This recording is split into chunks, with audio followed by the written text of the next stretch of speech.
O Bao e Área da Secada son as dúas praias de Illa de Arousa con bandeira azul que contarán este ano con servizo de socorrismo. O Concello vai contratar 6 persoas grazas á liña de axudas que pon en marcha cada ano a Xunta para este servizo. No caso do municipio insular, os socorristas protexerán estas praias entre 1 de xullo e o 15 de setembro. Vamos a empezar a izado de bandeiras azuis 1 de xullo. Temos unha novidade este ano que dos 6 vamos a facer un procedimento de contratación doble, xa temos publicada a oferta de emprego público.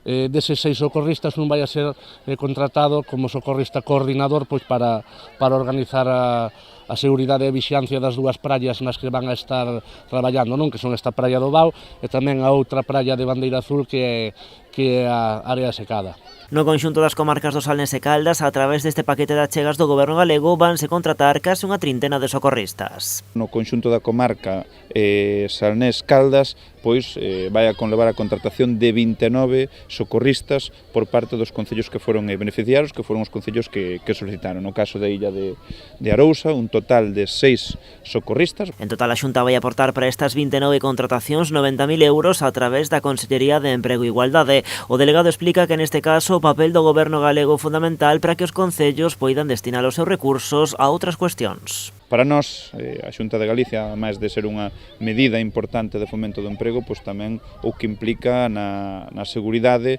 nos espazos acuáticos, ben sexan praias, piscinas ou praias fluviares, porque isto se poden acoller tamén concellos do interior, non só aqueles que teñan praia. Ademais do municipio insular, beneficiaránse destas achegas concellos como Vilagarcía, Sanxenxo, Catoira, Ribadumia ou Meaño, entre outros.